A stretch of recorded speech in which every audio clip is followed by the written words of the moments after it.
Let's get it. What's going on, everybody? Welcome to the SchuZ Show. Hope you guys are having a phenomenal Friday, or if you guys are tuning in on Saturday, hope you guys are having a great Saturday as well. But with that being said, all right, I just want to make sure we have the audio going this time, and we do have audio, so let's get right back to it now. So, as I was saying, yesterday I did have a show, and for those of you that tuned in or tried watching it post-show, obviously you guys found out, like I didn't find out until afterwards, that the show had no audio on. So, I'm going to essentially be doing two shows tonight, one of which will be exactly what I was discussing on yesterday's show, just so you guys could not hear me, and then we'll be getting into other boxing news that came into play over the past 24 hours since that show. So, we got a lot of stuff to get into on today's show, but as always, if you guys have any comments, questions, topics to address on today's show, leave it in the chat. Your comments will pop up on the screen, and then I'll be able to break those down as we go throughout the duration of the show. So let's get right to it, though. Obviously, this is no longer from, just happening a little bit ago, but 24 or what is it now, like 38 hours or whatever it was, Australia's card did wrap up. I'm going to break down the two main fights in that one, the co-main and the main event, starting off with co-main event, where Liam Wilson defeated Jorge Santana via fourth round KO super featherweight fight. All right. I talked about this on the preview on Wednesday's show, where I said this very clearly. Both Liam Wilson, Liam Paro, should escape from these victories quite easily. Both guys were tailor-made for them to have successful first outings, have good performances, continue to build their names up, and accomplish what they wanted to go out there and do. For Liam Wilson, Jorge Santana is a fine-ish fighter, sure, but Liam Wilson went out there, put a demolition job on him. It was a very entertaining fight for the 4 rounds in which that fight lasted. He gets the stoppage in the 4th round, and he did his job. It was very entertaining. He was the Liam Wilson we all love, and he did his job.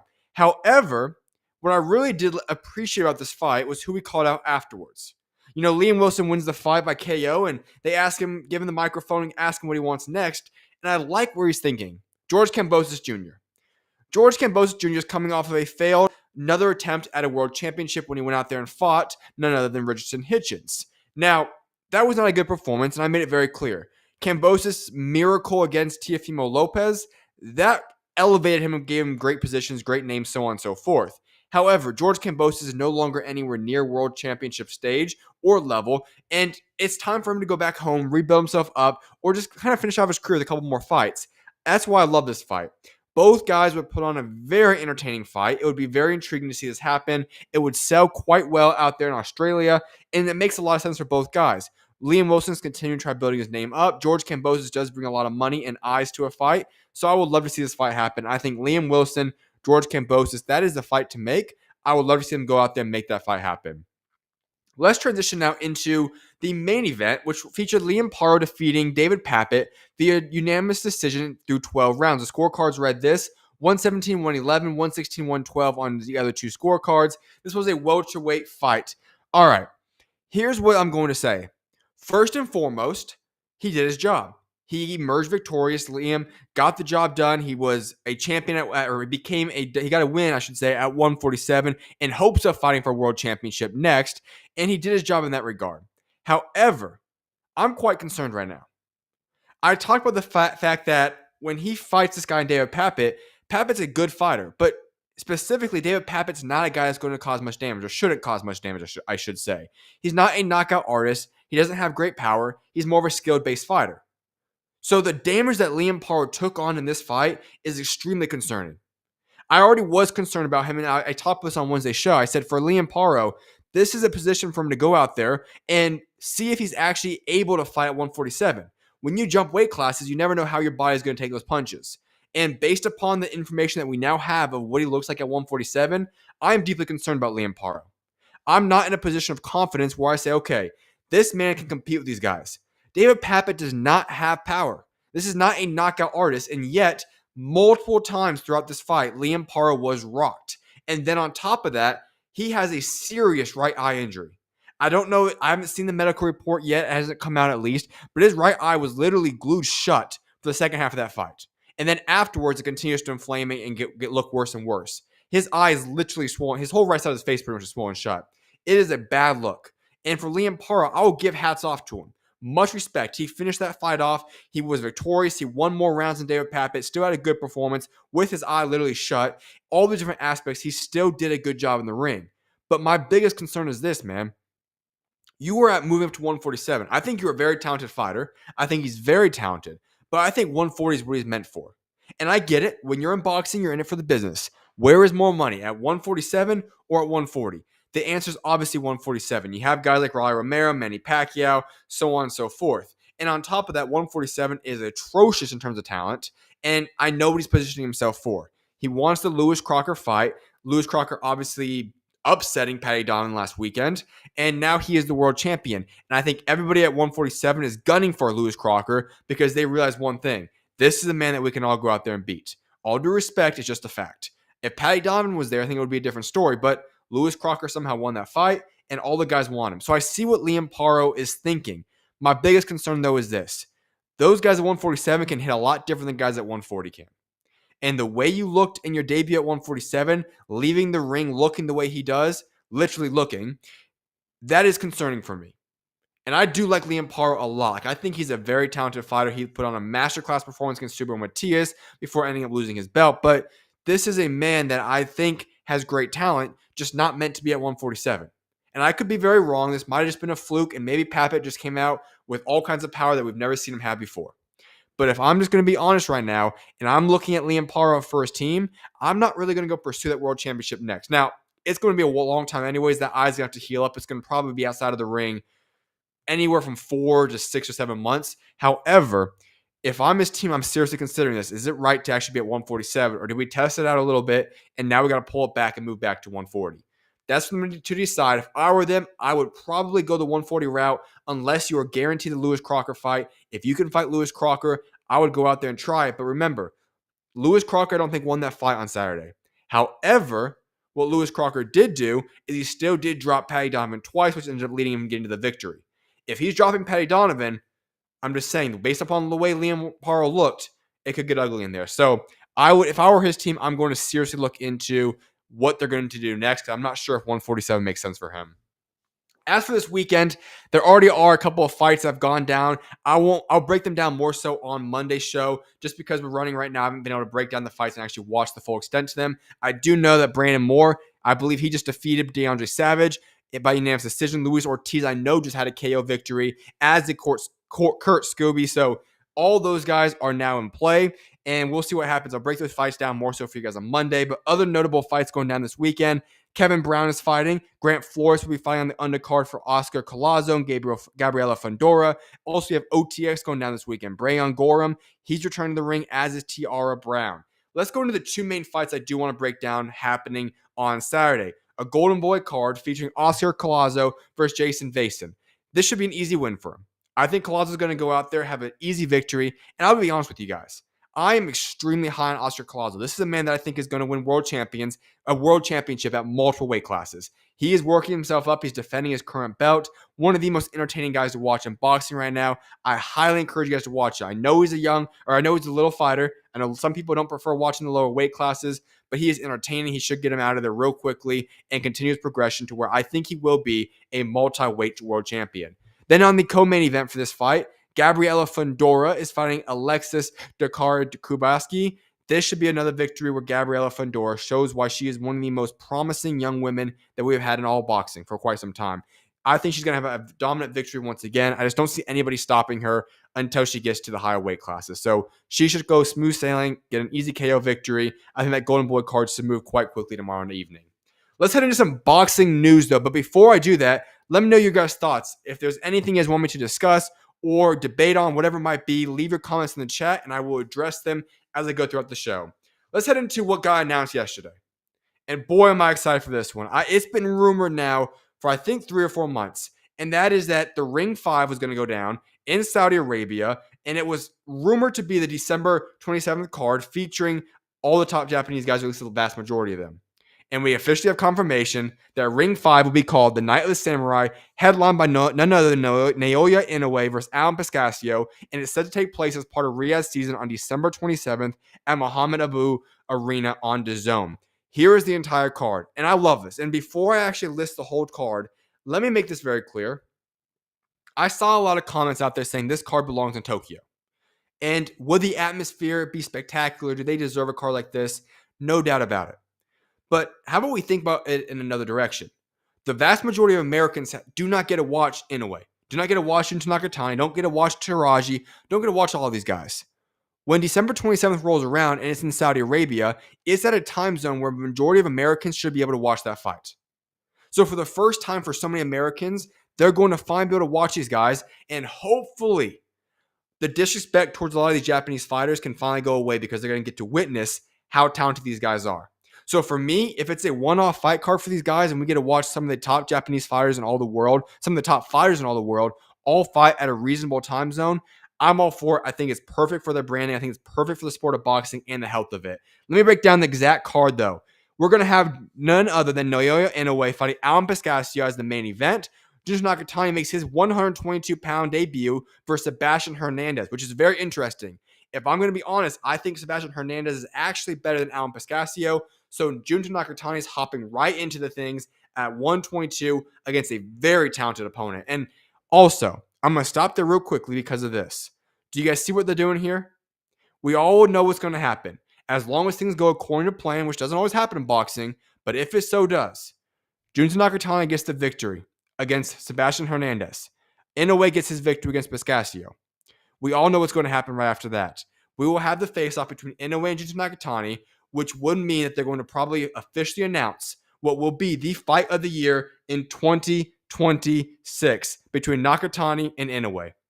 And when that happens, all I'm going to say is that every true boxing fan knows that that has a very good chance of being one of the best fights that we have seen this century.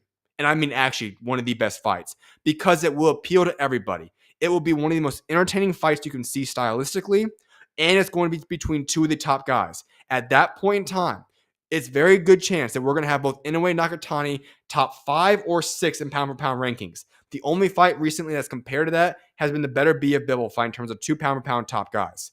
This will be one of the biggest fights that we have had in quite some time from a notoriety standpoint and talent standpoint. It will be at the Tokyo Dome, and all I can say is as long as they both take care of business in that ring, they will have a face-off afterwards, and it's going to be insane. So that's going to be the two main fights there. Taraji versus Willy Botto Garcia. This is a fight that I'm ecstatic about, and honestly, hats off, man, to Kenshiro Taraji.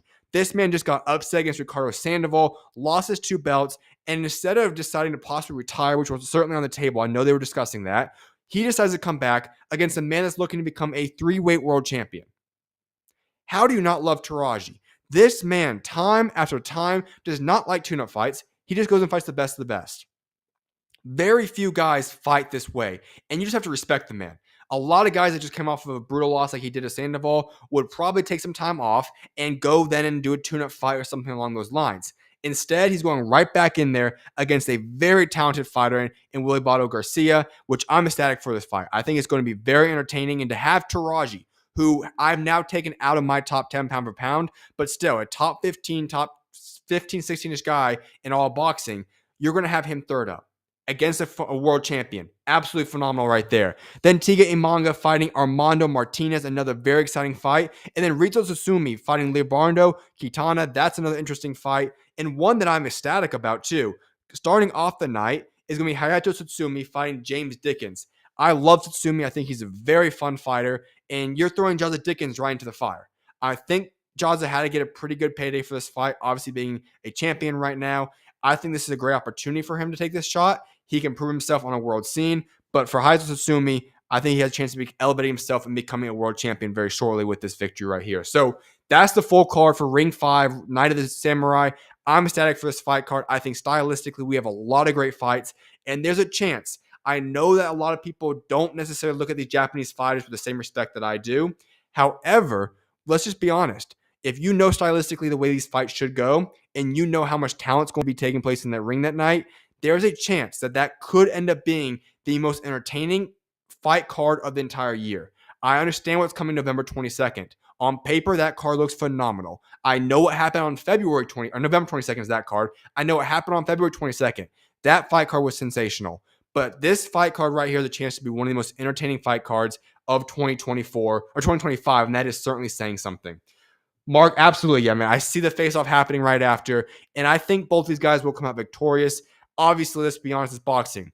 We thought it was going to be given that Charlo and Caleb Plant would happen. We thought Wilder and we thought AJ was going to happen. We thought Ryan Garcia and Devin Haney was going to happen. Boxing, when you predestine something or try to predestine something in boxing, it doesn't always work out so well. But I do think that these two guys will pan out. I think we will get an incredible face-off in the ring after that fight. Here's the last thing, and the last time I'm going to discuss, not the last thing for the show, but the last thing I want to discuss about the Canelo-Bud Crawford fight card is in regards to Terence Bud Crawford. And I really want to elaborate on this because of his impact on USA boxing. What I think he did this past weekend against Canelo Alvarez is going to have a massive ripple effect in the United States of America. I've been very vocal about this before. I think that the past generation of boxing in America has caused a massive effect on the desire of young guys to want to go out there and pursue boxing. And we're seeing the ripple effects. We do not have this abundance of talent that boxing once had in the United States of America. I don't think we're ever going to see the heavyweight domination ever again from America because they're all playing football and basketball. However, these other weight classes, we can still dominate those weight classes. There can still be great talent. But here's the problem. When you go out there and decide that you're going to make a guy like Gervonta Davis the face of the generation, the face of American boxing from this era, that's a problem. And Tank Davis has done his job in terms of being entertaining, having fun fights, all those different aspects. What he has not done is do what boxers are supposed to go out there and do. Be fearless fighters that go out there and dominate and fight the best of the best, that want to accomplish great things. And I'll be honest, Tank Davis has been open about that. I've always said that. At the end of the day, he's said it from the beginning. He's in it for money. He's in it for fame. He's not in this just to go out there and be dominant and have a great resume, make the Hall of Fame. He wants to go out there and have money and have these accolades. And that's a problem because all these guys out there just want to do it for money and fame. And if you're joining boxing for those reasons, it very rarely, if ever, will work out for yourself. You have to go in there with the mentality of proving that you are the best fighter of this generation. And what Terence Bud Crawford just did this past weekend, I can already tell that the ripple effect will be massive on American boxing, especially if America continue to progress with this. Why? Because Terence Bud Crawford went out there and proved everybody wrong. Terence Bud Crawford decided to go out there and challenge himself by taking a significantly less amount of money than Canelo Alvarez did, move up essentially 3 weight classes, call it 2, whatever you want to do, I don't really care. And he went out there and proved that he can be the best of this generation by upsetting Canelo Alvarez in what will be one of the most impressive wins we've seen in boxing history. That is what boxing is. When we go back to the prime days of the 70s, 80s, 90s, so on and so forth, we witness guys want to fight the best of the best, challenge and push themselves, even if it didn't make sense economically, business-wise, and so on and so forth. These guys were willing to go out there and do that. What Bud Crawford did just essentially injected this entire new atmosphere, this new demeanor into American boxers. Japanese guys still have that mentality, as do a lot of Mexicans, as do a lot of other places in the country, in the world. Jai Bataille is another guy. I think he has the same mindset as well. But a lot of Americans do not have that mindset. The only guy I could look at right now that off the top of my head is Shakur Stevenson if this Teofimo Lopez officially comes to fruition.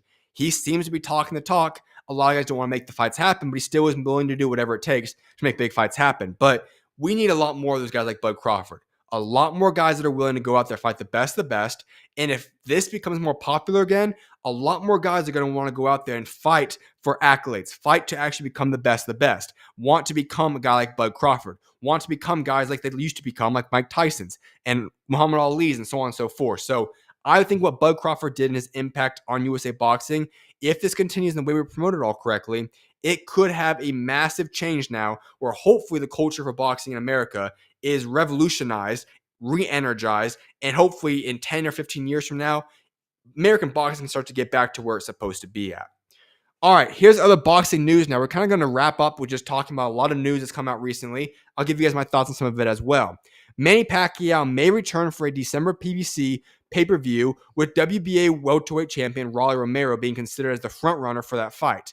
It seems as though this has been the rumored fight all along, and I'll be honest, I like it. It makes perfect sense. If you're Manny Pacquiao, you can get pretty much whatever you want. You're boxing royalty. You have the option to run it back with Mario Barrios. But let's be honest. We look at Mario Barrios. I think everybody now can universally agree he's not that guy. He is probably one of the worst champions in all boxing. Just honest opinion.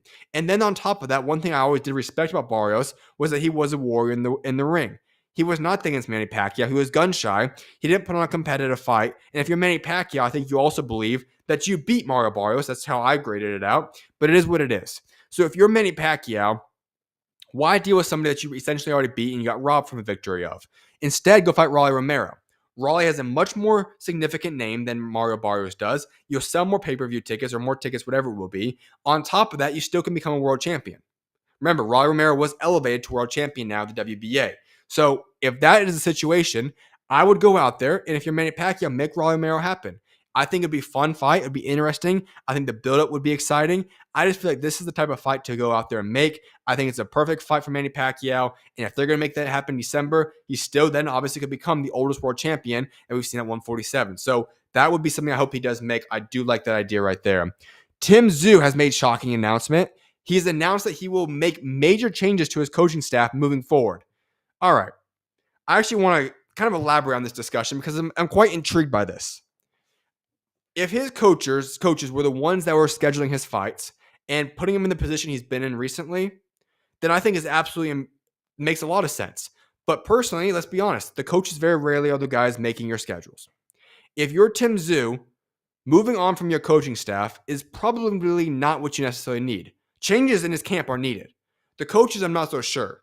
The people that need to go from Tszyu are those that have been setting up his schedule. His managers, whoever's been booking these fights, those guys are the ones that need to go. Here is why. Let's rewind back in time. Tszyu is world champion. He fights Sebastian Fundora, and in that fight, I thought he won the early rounds. I thought he was looking great. Then the nasty cut happens. And at that point in time, he's in survival mode trying to get through that fight. Obviously, it doesn't go well according to plan. And he goes through a very, very brutal fight. One of the most brutal fights that we've seen in the past couple of years against Fundora. Loses his belt to Fundora. And then he's, in a position where he's looking for another world championship shot. Here's where I thought everything went wrong. They went and signed up to go fight Bakram Murzivaliev. That was one of the dumbest moves that I've ever seen. I get it's for a world championship, but Tszyu's already been a world champion. You know he's capable of rebounding and becoming world champion again at that point in time. Why would you go throw him in the lion's den with Bakram Murzivaliev with a fight card that really doesn't even sell that well? It was absolutely ridiculous. If you were Tszyu's camp, what should have happened is A, you recover properly from the Fundora fight, and you get yourself prepared for whatever happens in the future. And you should have probably done a tune-up fight at that point in time. I'm not a big tune-up fight guy, but when you get your head busted open the way Tszyu did in that fight, you probably need to recover first, and then just go do a little tune-up fight to get yourself ready, and then go fight a world championship fight. But no, Tszyu's team decided to go out there and throw him right into the lion's den and get absolutely ambushed in there by Bakram Murzivaliev. It was a massive beatdown. And so at this point in time, Tszyu is an aging guy, aging fighter, who has now gone through back-to-back brutal fights. Why? It made absolutely no sense from his camp to do that to him. And we all knew that could have happened. I know Tszyu was favored by some people, but looking back at it, it made no sense. And so finally, you allow him to be out of the ring for a little bit of time, and you throw him in the ring with a tune-up fight. Finally. He does his job, takes care of business. At the same time, though, I still thought there was a lot of work to be done, a lot of improvement. You probably should have done 2 to 3 tune-up fights, worked your way back up before making another jump. And instead, they decided to book him against Sebastian Fundora again. 1 tune-up fight after 2 brutal boxing fights, and you throw him right back in there with Fundora? I thought from the get-go that was a horrible decision that they made. I liked the idea much more of him going out there and fighting Keith Thurman first, and then making his way back to the World Championship stage. Why did they go out there and decide to move him directly into becoming a world champion again against Fundora? It made no sense. And what did we have witnessed in that fight? He gets beat down again. This man went through 3 brutal fights in the duration of a little bit over a year. And he only has one of those fights came by duration of win, which is a tune-up fight. So if you're Tszyu now not only do you have your confidence probably shot, on top of that now, your body has taken on a massive toll. 3 brutal fights. That is going to aid you significantly as a fighter. And now you're in a position where you have to rebuild yourself up a lot in what is one of the most, in my opinion, is the best weight class in all boxing. So now Tszyu is in a horrible position from a health, mental, and standing situation within boxing. And so sure, him getting rid of his coaching staff and making changes there is the worst idea I've ever seen? No. He needs changes, but if I were Tszyu, what I'm evaluating is I have to make sure that the people making these fights happening, the matchmakers around Tszyu, you need to handle them first, and you need to do what's best for your career. Because at this point in time, if you truly are going to take boxing seriously, it needs to be a slow, gradual rebuild. Whether that be 3, maybe even 4 tune-up fights before you get back into things, that's fine. But right now, he needs to recover his body. He needs to get healthy and then try doing whatever he thinks he's capable of doing. So I'm not the biggest fan of him getting rid of the coaching staff unless they were the guys making the fights happen. But my personal guess is that's not the case. I think it's the matchmakers. And if those are the people at fault, you need to move on from those guys as well. TKO's boxing promotion, Zuffa Boxing, will announce the news of the US TV deal in the next 2 weeks. Mark Shapiro has said they will do 12 to 16 regular shows, which will be like the UFC Contender Series, and then 2 to 4 super fights per year. All right, so the first portion, the 12 to 16 regular shows, most likely like the UFC Contender Series, was already announced last week. I gave my thoughts on that. I said, you know what? It's fine. It's nothing unique, nothing special, not going to take over boxing, but it's just developing young guys, up-and-coming fighters, giving them a TV opportunity, all for it. It's nothing different than what DAZN or what Matchroom and Queensberry and Golden Boy, those guys do as well. So nothing against that. Here's about this report that really makes me get interested about. They said there's going to be 2 to 4 super fights per year. Obviously, we're well aware Canelo Crawford is a super fight, and that is what Dana White promoted. What will those 2 to 4 super fights look like? Essentially, it could be anywhere between a quarter to half a year. We're going to have a super fight in boxing promoted by Dana White. To what extent, I do not know. Obviously, you can't get much bigger than a Canelo versus Bud Crawford fight, but very interesting there to see what those 2 to 4 fights entail, how often they actually will be, and what type of fighters they're going to land, because my guess would be that Turki Al-Sheikh would provide the talent and the funding for those fights, but there's a lot of things to figure out right now, but that is the announcement now in regards to what TKO's boxing future will look like. Here's some guys returning to the ring now. Frank Martin will officially take on former champion RANCES Barthélemy on the Fundora Thurman undercard. Very interesting fight right there.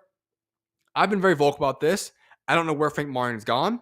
I think Frank Martin poorly managed his career since the fight against Gervonta Davis. Yes, he took a brutal KO, but there's no reason he didn't bounce back. He was very good in his fight up until the KO against Tank Davis. I thought he grew his name significantly. Could have got right back in the mix of things. He's now at 140. We'll see how he looks in this fight card. I'm glad he's back in the ring. This is a rumor, but Xander Zayas' first title defense will be against Giovanni Santillan, who is currently ranked number 9 in the WBO rankings. I like this right here. I think what I've always said is this. Xander Zayas is now the youngest world champion in all of boxing. If you're Xander Zayas, the rumors of the Boots fight, the rumors of the possible Virgil Ortiz fight, they never made sense. If you are a young guy like Xander Zayas, I don't blame him for wanting to go back home and fight a homecoming fight in Puerto Rico. Go make those dreams happen, do one title defense, and after that, then we start getting on your butt about going out there and fighting those other guys. But his first title defense being against somebody that's not a top contender makes plenty of sense to me. And I think Giovanni Santillan's a guy that he can go out there and defeat, get a title defense underneath his belt, and then look into fighting a guy like a Virgil Ortiz or unifying with Fundora or whatever the case may be. So I'm all for what he's doing right there. I like that idea. Here it is. Also, that fight is being scheduled for the end of this year or early next year. Forgot to leave that part out. Floyd Schofield Jr. versus JoJo Diaz will be the co-main event to Virgil Ortiz versus Erickson Lubin. What? I'm just going to be honest. I saw the report come through and I just scratched my head a little bit. What are we doing here? Listen, I don't blame them from terms of an entertaining standpoint. Do I think Kid Austin and JoJo Diaz will have one heck of a fun fight? Sure. Because we just saw JoJo Diaz give us a fight of the year contender against Regis Prograis. But JoJo Diaz just lost to Regis Prograis. So why is Kid Austin fighting him? I am very baffled by this because Kid Austin's coming off a career best performance against Tevin Farmer, in which I personally did think elevated him to either fighting for a title eliminator or fighting for a world championship. And yet we're fighting JoJo Diaz. Why? It makes no sense. Kid Austin should easily win that fight, but why? Why are we doing a tune-up fight at this point in his career? He's young. He's put himself in great position. Why are we taking a step back right now? And the biggest reason is that if there were no fights on the table, sure. But we're not stupid. We saw the news already. They were in negotiation with Raymond Martire to fight for a world championship.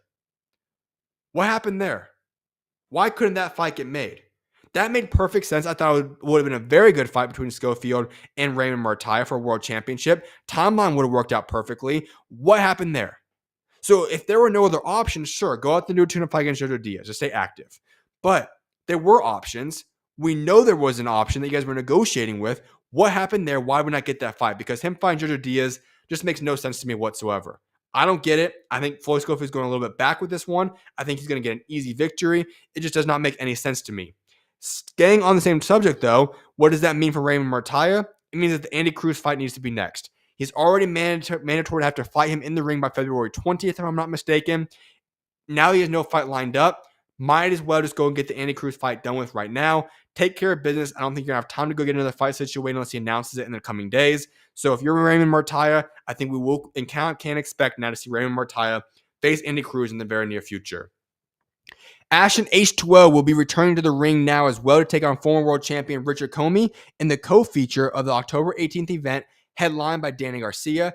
Good to see H2O back in the ring. This is a guy that was one of the most intriguing prospects in boxing until he met the miraculous punch by Lucas Body, knocked him out for KO of the Year contender last year, and finally him getting back in the ring is good for him. Hopefully he can rebuild his stock back up again because I think he is a good fighter. Jamel Hearing has been offered a fight against Harlem Eubank. Jamel Hearing has revealed that he has been offered a fight against Harlem Eubank at 140 pounds for the Eubank Jr. Conor Benn 2 undercard. Very interesting. If you're Jamel Hearing, I don't blame him for wanting to take this fight. I think it would be a nice payday. Awesome environment to go out there and fight him. I would like to see him back in the ring if he wants to do that. But at the same time, he has paid his dues. He's done his job in the ring. He's taking care of business. If that's not what he wants to go out there and do anymore, no fault for him. But I'll be honest. I think he can beat Harlem Eubank. Harlem is not the best fighter in all the world. He wasn't very appealing against Jack Catterall recently. Going out there and fighting him would not be the worst idea. Other fights possibly on the Conor Eubank rematch will be Vong versus Gwynn, number 2, and then Catterall versus Essuman are the other 2 fights expected to feature the card. Other boxing news, TSUTSUMI versus Vargas has now been ordered. The WBA has ordered bantamweight champion Seiya TSUTSUMI to face interim champion Antonio Vargas next. The pair have until April 25th to negotiate. If they can't reach a deal, purse bids will then be called. Makes plenty of sense. Seiya TSUTSUMI is the champion in recess. Vargas was elevated champion. Now he's interim champion. So those 2 guys have always been kind of outlined and planned to go out there and fight each other once TSUTSUMI was able to heal up from his eye injury. Now that it appears he might be healed up in the near future, they will be negotiating up until April 25th, and then that fight should happen. This was always the expected thing. It's just kind of becoming formalized now at this point in time. But what I will say is that will be one heck of a fight. Vargas looked great in his last performance. Seiya TSUTSUMI is one of the most entertaining Japanese fighters out there. Once he is healthy, I think he will beat Vargas, but still a very fun fight right there. Last thing on today's show is this. Jake Paul versus Gervonta Tank Davis will be an exhibition fight. We already knew that part. But they're going to be utilizing larger gloves. All right, let me just say this very obvious right now.